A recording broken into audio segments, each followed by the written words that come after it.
Suzhal the vortex, written and created by Pushkar and Gayathri. Brahmaji, Sarjun K M എന്നിവർ ചേർന്ന് സംവിധാനം ചെയ്ത് കതിർ, ഐശ്വര്യ രാജേഷ് എന്നിവർ പ്രധാന വേഷങ്ങൾ വന്ന ഈ തമിഴ് ക്രൈം ത്രില്ലർ സീരീസിന്റെ സീസൺ 2 കുറിച്ചാണ് ഇന്ന്. ഫസ്റ്റ് സീസൺ തീർന്നെടുത്തു നിന്നാണ് സെക്കൻഡ് സീസൺ ആരംഭിക്കുന്നത്. ഐശ്വര്യ രാജേഷ് അവതരിപ്പിക്കുന്ന നന്ദിനി എന്ന കഥാപാത്രം ജയിലിലാകുന്നതും കഥയിലെ മറ്റൊരു പുതിയ കഥാപാത്രം കൊല്ലപ്പെടുന്നതും അതിന്റെ അന്വേഷണവുമാണ് ഈ സീസൺ പറയുന്നത്. ഒരു ലോക്ക്ഡ് റൂം മർഡർ മിസ്റ്ററിയാണ് ഇതിൽ സോൾവ് ചെയ്യാനുള്ളത്. സിമിലർ ആയിട്ടുള്ള ഒരു കൊല ഈയിടെ വന്ന ഓഫീസർ ഓൺ ഡ്യൂട്ടി എന്ന സിനിമയിലും ഉണ്ടായിരുന്നു. രണ്ട് പടത്തിലും ഷെർലക് ഹോംസിന്റെ ഡയലോഗ് ആവർത്തിക്കുന്നുമുണ്ട്. പിടിച്ചിരുത്തുന്ന എൻഗേജിംഗ് ആയിട്ടുള്ള സ്റ്റോറി തന്നെയാണ് സെക്കൻഡ് സീസണിന്റെയും പ്രത്യേകത. നമ്മളെ അധികം മുഷിപ്പിക്കുന്നൊന്നുമില്ല. വളരെ ത്രില്ലിംഗ് ആയിട്ടുള്ള നരേഷൻ, ക്വാളിറ്റിയുള്ള മേക്കിംഗ്, നല്ല പെർഫോമൻസ്, ഡീസന്റ് ആയിട്ടുള്ള ഒരു ക്ലൈമാക്സ് ഒക്കെ കൊണ്ട് സീരീസ് പ്രേക്ഷകരെ തൃപ്തിപ്പെടുത്തുന്നുണ്ട്. പേര് സൂചിപ്പിക്കുന്നത് പോലെ ആരാണ് വില്ലൻ അല്ലെങ്കിൽ കൊലയാളി എന്ന് നമ്മളെ കൊണ്ട് ഗസ് ചെയ്യിപ്പിച്ചുള്ള ആ ഒരു ചുറ്റിപ്പിക്കൽ ഉണ്ടല്ലോ, അത് ഇതിലും വിജയകരമായിട്ട് ഉപയോഗിച്ചിട്ടുണ്ട്. ഇതിന്റെ കാസ്റ്റിംഗും മികച്ചതായിട്ട് തന്നെ ഫീൽ ചെയ്തു. സക്കരെ അഥവാ ഇൻസ്പെക്ടർ ചക്രവർത്തി എന്ന മെയിൻ ക്യാരക്ടറായിട്ട് ഇത്തവണ കുറച്ചുകൂടെ മെച്യൂർഡ് ആയിട്ടുള്ള ഒരു പെർഫോമൻസ് കതിറിൽ നമുക്ക് കാണാൻ പറ്റും. നല്ല നിരീക്ഷണ പാഠവും ഒപ്പം ഫസ്റ്റ് സീസണിൽ നിന്നുള്ള എക്സ്പീരിയൻസ് ഒക്കെ കൊണ്ട് ക്യാരക്ടർ കുറച്ചുകൂടി ബെറ്റർ ആയിട്ടുണ്ടെന്ന് പറയാം. അഡ്വക്കേറ്റ് ചെല്ലപ്പ ആയി വന്ന ലാലും മികച്ച ഒരു റോളിൽ നല്ല പെർഫോമൻസിൽ സീരീസിലുണ്ട്.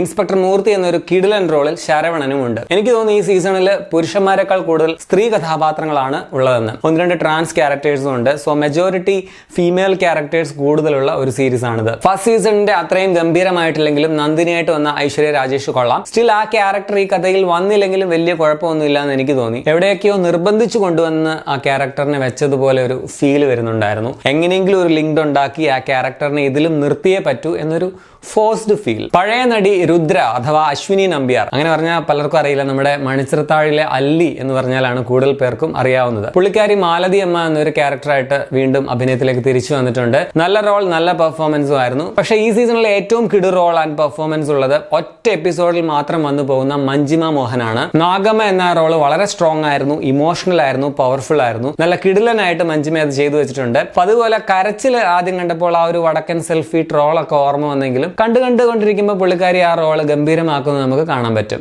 മുത്തുവായിട്ട് വന്ന ഗൗരി ജി കിഷൻ ലീഡ് ചെയ്യുന്ന 8 പെൺകുട്ടികൾ സീരീസിലുണ്ട്. നമ്മുടെ ഫിനിക്സിലൊക്കെ നായികയായിട്ട് വന്ന അഭിരാമി ബോസ്, പിന്നെ മോനിഷ ബ്ലസ്സി, സംയുക്ത വിശ്വനാഥ്, റിനി, നിഖില ശങ്കർ, ശ്രീഷ, കലൈവാണി, ഇവർ 8 പേരും കൊള്ളാമായിരുന്നു. സരോജയായിട്ട് വന്ന ആർഷ ലക്ഷ്മണൻ, വനജയായിട്ട് വന്ന അഞ്ജലി അമീർ, സുന്ദറായിട്ട് വന്ന അമിത് ഭാർഗവ്, ദാമു ആയിട്ട് വന്ന അതുൽ എന്നിവരും കൊള്ളാം. എബ്രഹാം ജോസഫ് ആണ് ക്യാമറ. റിച്ചാർഡ് കെവിൻ ആണ് ഇതിന്റെ എഡിറ്റിംഗ് നിർവഹിച്ചിരിക്കുന്നത്. സാം സിയസിന്റെ ബാക്ക്ഗ്രൗണ്ട് സ്കോറും പാട്ടുകളും പ്രത്യേകിച്ച് ടൈറ്റിൽ സോങ് വളരെ ത്രില്ലിംഗ് ആയിരുന്നു. ഇതിന്റെ പ്രൊഡക്ഷൻ ഡിസൈനും കിടുവാണ് കേട്ടോ. 2 സീസണിലും ഉത്സവങ്ങളെ ബേസ് ചെയ്താണ് കഥ പോകുന്നത്. ഓരോ സീസണിന്റെയും കഥയുമായിട്ട് റിലേറ്റ് ചെയ്യുന്നത് പോലെ തന്നെ ഒരു ഉത്സവം ഉണ്ടായിരിക്കും. കഴിഞ്ഞ തവണ അങ്കലമ്മാൻ ദേവിയുടെ മൈനക്കൊള്ളായി ഉത്സവമായിരുന്നെങ്കിൽ ഇത്തവണ കാളിപട്ടണത്തെ അഷ്ടകാളി ഉത്സവമാണ് കഥയിൽ വരുന്നത്. ആ ഒരു ഉത്സവം സെറ്റപ്പ്, അവരുടെ ഐതിഹ്യ കഥ, ചടങ്ങുകൾ, ഇതൊക്കെ മെയിൻ കഥയുമായിട്ട് ലിങ്ക് ചെയ്തേക്കുന്നതൊക്കെ രസമുണ്ടായിരുന്നു. പുഷ്കറും ഗായത്രിയും ചേർന്നാണ് സ്ക്രിപ്റ്റ് എഴുതിയിരിക്കുന്നത്. ലോജിക്കൽ ഇഷ്യൂസ് ഇഷ്ടം പോലെ ഉണ്ടെന്നുള്ളതാണ് സീരീസിന്റെ മെയിൻ നെഗറ്റീവ്. ഏത് ജയിലിലാണ് ഇതുപോലെ തടവുകാർക്ക് രാത്രി തോന്നുന്ന പോലെ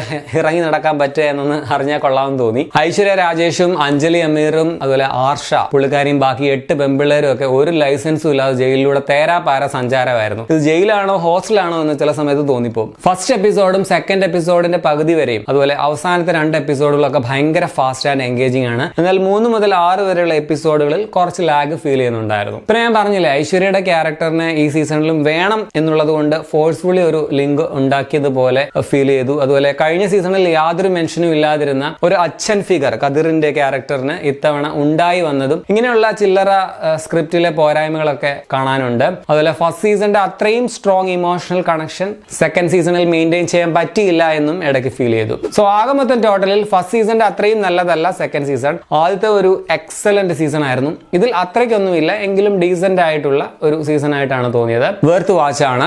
ആമസോൺ പ്രൈം വീഡിയോയിലാണ് സീരീസ് ഉള്ളത്. 8 എപ്പിസോഡുകളാണ് മുഴുവനുള്ളത്. 40 മുതൽ 45 മിനിറ്റ് വരെ ഓരോ എപ്പിസോഡിനും ദൈർഘ്യമുണ്ട്. മൊത്തം ഒരു 6 മണിക്കൂർ അടുത്ത് ലെങ്ത് വരും. തമിഴാണ് ഒറിജിനൽ ലാംഗ്വേജ്, മലയാളം ഡബ്ബിംഗ് ഉണ്ട്. ഞാൻ തമിഴ് തന്നെയാണ് കണ്ടത്. അപ്പോൾ നിങ്ങൾ ഈ സീരീസ് കണ്ടുള്ളവരാണെങ്കിൽ നിങ്ങളുടെ അഭിപ്രായം കമന്റിൽ രേഖപ്പെടുത്തുമല്ലോ. അപ്പോൾ ശരി.